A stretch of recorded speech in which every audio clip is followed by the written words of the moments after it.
Bienvenue dans ce nouveau type de podcast que je vais proposer. Alors, vous allez voir que c'est un peu particulier parce qu'en fait, ces podcasts vont être à la fois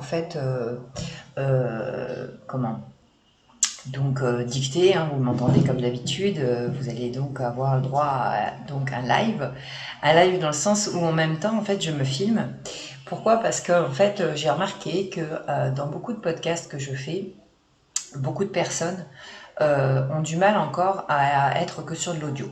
Donc je sais que si vous êtes sur une plateforme de podcast, vous allez évidemment avoir l'habitude, mais pour ceux qui me suivent en direct là sur la vidéo, il y en a qui sont beaucoup plus sensibles au visuel. Et ce type de podcast, ce sera plutôt l'objet en fait de vous donner des petits tuyaux, des petits cours, des petits conseils de manière assez courte. Enfin, du moins, je vais essayer de faire des formats beaucoup plus courts que ce que je fais d'habitude, de telle sorte à ce que ça vous permette, vous, de me suivre, bien sûr, pour ceux qui m'écoutent, mais pour ceux qui me suivent en vidéo, de pouvoir peut-être mieux comprendre, en fait, des choses qui sont techniques et qui nécessitent parfois un visuel. Enfin, il nécessite parfois. Moi, je pense que quand on est en podcast, on peut largement faire des transmissions d'informations et d'enseignements, mais je pense qu'il y en a certains qui ont besoin d'un visuel, et tant mieux. Dans ce cas-là, j'offre les deux en me filmant tout simplement. Alors, quel va être le sujet d'aujourd'hui? Un sujet que je vais couper en deux parties pour l'instant. La première partie aujourd'hui, on va parler de ce qu'on appelle les macronutriments. Alors, pour ceux qui sont spécialisés en la matière ou qui ont l'habitude des régimes ou alors qui ont fait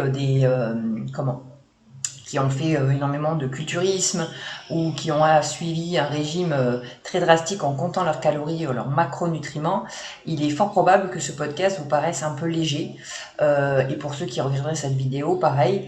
Donc je vous invite éventuellement à passer à des podcasts plus complexes. Moi, mon idée aujourd'hui, c'est déjà de faire dans le classique, l'enseignement, et d'essayer de simplifier un petit peu des propos pour lesquels on a tendance à être un petit peu en confusion parce qu'on entend tout et de rien sur Internet.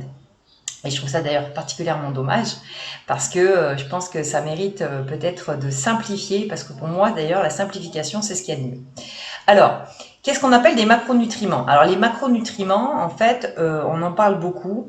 Vous allez vite reconnaître quand je vais vous parler de ça. Tout simplement, les macronutriments, ce sont soit des lipides, les lipides dites-vous gras, voilà, tout ce qui peut être sous forme de gras, on en a plein, donc je vais pas faire, aujourd'hui je vais pas faire non plus la citation de tous les types de gras qu'on a, saturés, insaturés, oméga 3, oméga 6, oméga 9. Vous verrez après, dans un deuxième temps, comment incorporer ces macronutriments selon vos besoins et le calcul calorique. Et dans un autre temps, je ferai certainement que les lipides, que les glucides et que les protéines. Donc vous avez entendu, macronutriments, c'est lipides. Puis ensuite, on a ce qu'on appelle les glucides, communément appelés aussi les sucres. Alors on a toute une théorie sur sucre complexe, les sucres lents, les sucres rapides, etc. Ce qu'il faut que vous compreniez, c'est qu'on a effectivement des glucides dans lesquels vous avez un type de sucre qui est la molécule est beaucoup plus complexe à digérer en termes d'enzymes, et donc c'est pour ça qu'on les appelle les glucides complexes, et on les retrouve tout simplement dans tout ce qui est céréales, riz, pâtes, pain, enfin ce genre de choses. Je vais faire vraiment grossièrement ce qu'il peut y avoir comme glucides, et puis après vous avez les sucres un peu plus rapides qui sont assimilés de manière beaucoup plus rapide par le corps, mais surtout ils demandent moins de travail enzymatique, donc on les appelle simples parce que effectivement ce sont des sucres qui en plus ont tendance à vous apporter de l'énergie assez rapidement. Donc, ce sont par exemple les sucres comme le fruit, le fructose, hein, reste un sucre relativement rapide. Ensuite, vous avez le sucre blanc, et puis vous avez tout un tas de dérivés de sucre, et vous avez aussi des transformés de manière fulgurante d'ailleurs, qu'on peut retrouver de manière, oui, très fulgurante maintenant, dans tous nos petits paquets de bonbons, dans nos gâteaux, tout ça, ce qu'on appelle l'amidon de maïs, voilà, etc. D'accord ? Et ensuite, la troisième catégorie qui, elle, porte souvent à confusion, c'est ce qu'on appelle les protéines. Donc, pourquoi elle porte à confusion? Je vous expliquerai tout à l'heure, parce qu'on appelle protéines et protéines. Mais en fait, c'est, par exemple, on dit je mange de la protéine en mangeant du poulet. mais on mange une partie de ce qu'on appelle de la protéine en termes de macros, mais le poulet est composé d'autres éléments et d'autres macronutriments. Donc la protéine. Quoi à dire? Bah écoutez, tout simplement que les aliments qui ont une valeur calorique, hein, qui vous apportent une certaine énergie, puisque vous en dépensez la journée, tout au long d'une journée, vous dépensez d'ailleurs tout le temps des calories, un certain nombre de calories, et ça on le verra dans ce fameux deuxième temps. Donc, vous dépensez un certain nombre de calories et pour bien sûr réapporter ces calories à votre corps, vous mangez. Vous mangez des aliments qui sont caloriques et qui sont tout simplement composés de ces macronutriments. Et ces macronutriments sont répartis de manière différente d'un aliment à l'autre. Ok? Donc, on peut très bien prendre, je ne sais pas, l'exemple d'une carotte. La carotte va être composée essentiellement de glucides, très légèrement de protéines et de quasiment aucun lipide. D'accord? Mais on a des aliments qui ont des répartitions de macronutriments qui sont plus, on va dire, plus égalitaires. Par exemple, qu'est-ce que je pourrais prendre? Après, admettons qu'on prenne le fromage, et il y a certains fromages pour lesquels vous avez au minimum 20 à 30% de 30 grammes sur 100 grammes. Hein. De toute façon, les calculs sont toujours sur 100 grammes quand vous regarderez, je vous expliquerai sur les étiquettes. Donc, si vous prenez du fromage, un fromage, c'est par exemple 30 grammes ou 20 à 30 grammes de lipides, donc de gras, plus ou moins de bonne qualité, ça c'est un autre sujet. Ensuite, on a de la protéine, entre 15 et 20% de protéines, et on a très peu de glucides, mais on en a de temps en temps dans les fromages, tout simplement parce que le lait est composé de ce qu'on appelle le lactose, et le lactose est un sucre. Voilà, donc vous voyez, donc chaque aliment va être composé de tous ces macronutriments de manière plus ou moins différente. Et évidemment, pourquoi on fait des confusions? C'est parce qu'on catégorise les aliments par rapport à leur macronutriments. C'est par exemple, je dirais, quand on dit, voilà, moi, je veux manger beaucoup de protéines, on va manger par exemple tout ce qui est des viandes, du poulet ou les protéines végétales d'ailleurs, parce que ces aliments, malgré le fait qu'ils contiennent des lipides et aussi des glucides, sont majoritairement composés pour la plus grande partie, de protéines, par exemple. D'accord? Donc, ce qu'il faut bien comprendre, c'est que quand vous avez un certain nombre de grammages de macronutriments à manger par jour, parce qu'on vous indique qu'il faut que vous mangiez tant de lipides, tant de protéines, tant de glucides, ça, on est d'accord. Il faut comprendre quand même que si vous devez manger 100 grammes de protéines, c'est pas 100 grammes de viande, puisque une viande n'est composée que de 20 grammes de protéines. Donc ça veut dire qu'il va falloir vous manger bien plus que 100 grammes de viande pour arriver à vos 20 grammes réels de protéines. D'accord? Alors, donc, tout simplement. Alors, comment on fait pour avoir tous ces éléments-là? Parce que la problématique qu'on a aujourd'hui, c'est qu'on ne sait absolument pas. D'abord, les gens n'arrivent pas à catégoriser qu'est-ce qui est des glucides, qu'est-ce qui est de la protéine, qu'est-ce que... Alors ça, c'est très courant. C'est très courant. D'abord parce que quand ce sont des produits qui ne sont pas transformés, on n'a pas d'étiquette. Ça, c'est clair, vous prenez n'importe quel produit tel que la carotte, tout ce qui est brut, vous n'avez pas la belle petite étiquette qui est écrite ici, dans laquelle vous avez la petite répartition. Ceci étant, je ne voudrais pas non plus faire dans la médisance, mais enfin, vous pouvez aujourd'hui, pour n'importe quel aliment, aller sur Internet, noter valeur nutritionnelle d'un aliment, et vous aurez, dans la valeur nutritionnelle, la fameuse étiquette que vous retrouvez dans vos magnifiques produits transformés que je vais voir avec vous après, dans lequel vous aurez la valeur calorique et la répartition protéines, glucides, lipides. D'accord? Donc, du coup, si vous voulez savoir de quoi est composé un aliment, il suffit simplement d'aller trouver sa petite fiche étiquette valeur nutritionnelle. Et pourquoi vous aurez d'une part les calories et d'autre part la valeur nutritionnelle du produit avec les macronutriments? Parce que tout simplement, ces macronutriments, ce sont vos valeurs caloriques. Je m'explique. Quand vous avez effectivement un nombre de calories, en fait, les macronutriments, eux, ont une valeur calorique. Donc en fait, quand vous voyez 100 kilocalories et tant de glucides, de lipides, de protéines, c'est tout simplement la répartition en macronutriments de vos calories. D'accord? Donc, pour faire simple et pour vous reteniez bien, Alors, tout simplement, il faut savoir que 1 gramme de glucides, c'est 4 kilocalories. 1 gramme de protéines, c'est aussi à peu près 4 kilocalories. Et vos copains, copines que vous détestez pour les régimes, ce que je trouve vraiment dommage, vos lipides, donc votre gras, c'est 1 gramme, ça fait 9 kilocalories. D'accord? Donc si vous voulez, vous avez que les macronutriments d'un aliment, vous voulez savoir quelle est sa valeur calorique, donc quelle est l'énergie que ça va vous apporter, il suffit de prendre ces valeurs et de les multiplier par le nombre. Donc si vous avez 20 grammes de protéines, vous multipliez ça par 4. Si vous avez 10 grammes de glucides, vous rajoutez x 4. Et si vous avez 3 grammes de lipides, vous rajoutez x 9. D'accord? Voilà. Donc c'est tout ça, tout simple. Voilà, à mon sens, ça n'est pas très compliqué. Donc, on parle de macronutriments, on parle de calories, on parle de la même chose. La seule chose que vous allez voir comme différence, c'est que l'un, on parle que de calories et c'est toute une masse entière de calories, alors que l'autre, on a une vraie répartition.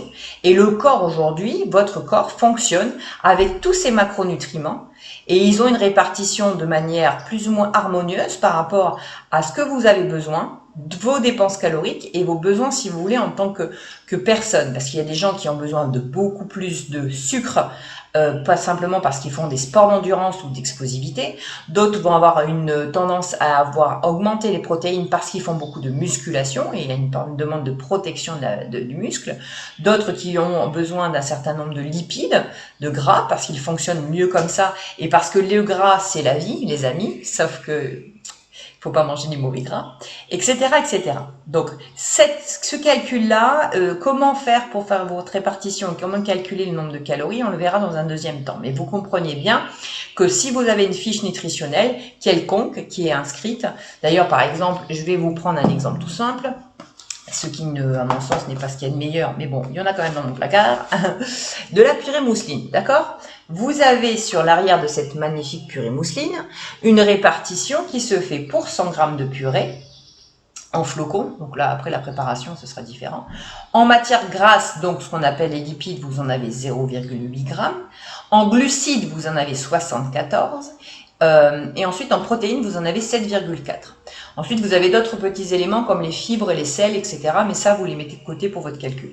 Si vous prenez chacun de ces macronutriments et que vous les multipliez par le calcul que je vous ai donné tout à l'heure, vous aurez effectivement les 348 kilocalories qui sont notées pour 100 grammes de purée. D'accord ? C'est hyper important et c'est surtout très important d'avoir un petit peu la connaissance de tout ça parce que ça va vous permettre de savoir aussi ce que vous mangez. Parce que quand vous mangez des aliments bruts, quand vous mangez des légumes, bon, déjà les légumes sont principalement, même si c'est très faiblement, sont principalement composés de glucides, voilà. De fibres évidemment, de micronutriments qu'on verra dans un très second terme, mais ils sont spécialement composés évidemment de vitamines et minéraux qui vous apportent quelque chose de positif pour votre corps au niveau santé, mais au niveau calories, ils vous apportent principalement des glucides. Les haricots verts, c'est entre 5 et 7 grammes de sucre, un tout petit peu de protéines et 0 lipides, d'accord? Donc c'est faible en calories, hein, puisque tout à l'heure je vous ai dit c'était voilà 4 x 7, 28, ça fait 28 kilocalories, puisque vous avez que ça, vous ne prenez que donc 4 grammes ou 5 grammes de non, j'ai dit quoi, 4 x 7, ouais, 7 grammes de glucides, vous multipliez ça par 4 puisque c'est le nombre de calories, vous avez, voilà, 4 x 7, 28 kilocalories aux 100 grammes de haricots verts. Donc ça vous fait pas beaucoup de calories, mais ça vous apporte que des glucides. Et évidemment des vitamines, tout ça, ça je ne l'enlève pas. Mais si on parle que des macronutriments, voilà ce que ça vous apporte. Alors que si vous prenez effectivement un aliment pour lequel vous pensez qu'effectivement les calories sont très faibles, les gens regardent que les calories, donc c'est vrai qu'on va se dire, je ne sais pas moi, tenez, voilà, par exemple, voilà, moi j'ai un TCR sirop 0%, donc 0 sucre. D'ailleurs, ça vous donne il y a un petit nota bene, à mon avis, le nota bene il est plus que fort. On voit que pour 100 ml de ce magnifique sirop, vous avez quand même 30 kilocalories. Alors qu'il y a marqué 0, sans sucre, etc. Et quand vous regardez, il y a quand même en glucides 1,1 g de glucides. Pourquoi? Parce que c'est fait à base de fruits et il y a beaucoup d'eau, mais n'empêche que le fruit vous apporte un tout petit peu, il n'y a pas de sucre rajouté, c'est en fait ça qu'ils veulent dire. Et donc, si vous voulez, ça vous apporte quand même un certain apport de glucides, d'accord? Et c'est pareil pour ce qui est des magnifiques, par exemple, petites cracottes. Tout le monde les adore, ces cracottes magnifiques, elles sont super. Et si on les regarde, en fait, pour la répartition, on a 2 grammes de matière grasse, donc déjà on a quand même 2 grammes de gras. On a en termes de glucides 75 grammes au 100 grammes, donc ça veut dire que c'est 75% de sucre. Alors oui, c'est des glucides complexes que vous voulez, parce que vous y a marqué dont sucre 1,5, 1,7. Évidemment, ils n'ont pas rajouté de sucre blanc dans la composition, mais n'empêche que c'est quand même déjà 75 grammes de sucre et on a 13 grammes de protéines. 13 grammes de protéines. Il y a quand même 13 grammes aux 100 grammes de cette petite cracotte. Pourquoi? Parce qu'elle est composée de sarrasin et que ce sont des protéines végétales très connues.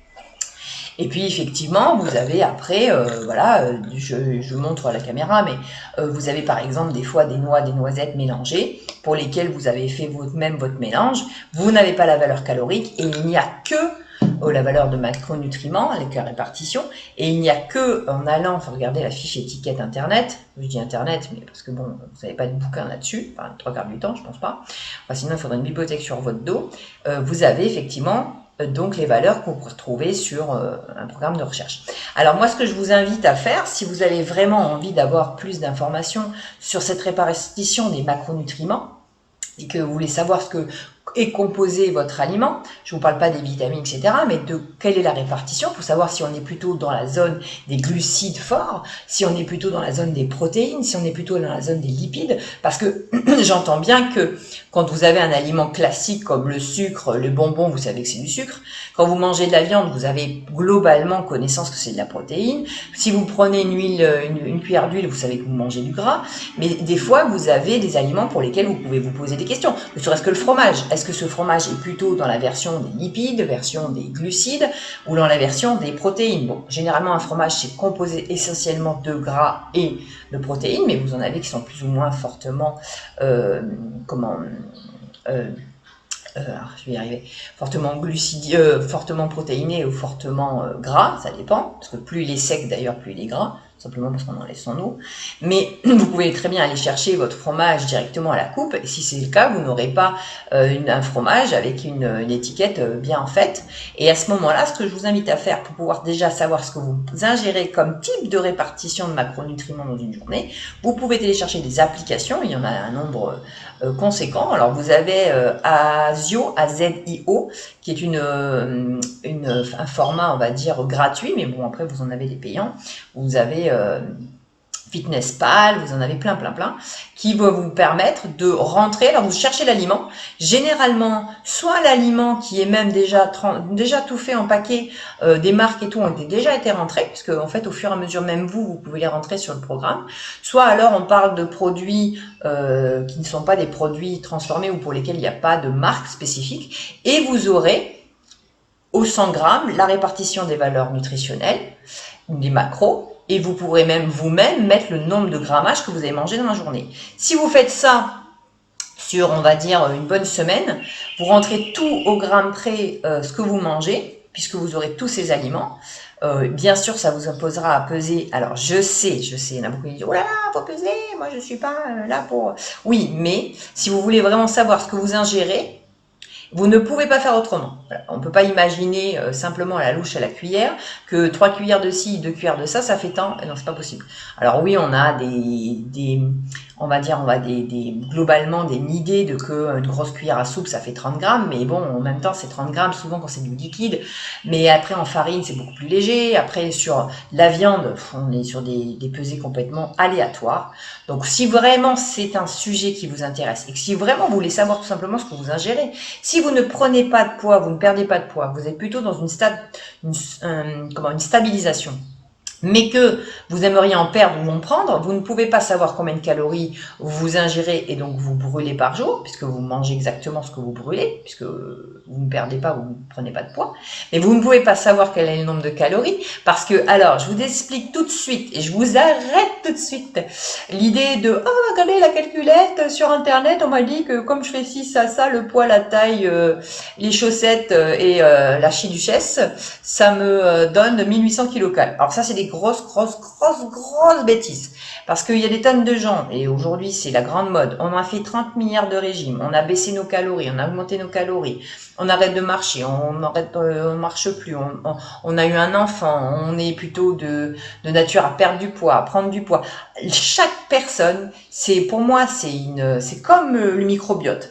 C'est une empreinte génétique et qui évolue avec le temps, et vous ne pouvez pas savoir vraiment le nombre de calories que vous dépensez. Vous pouvez avoir une idée globale, mais je peux vous dire qu'on a des marges énormes d'une personne à l'autre pour le même poids, la même activité physique, ce que vous voulez, tout ce que vous voulez, mais qui n'a pas eu le même passé.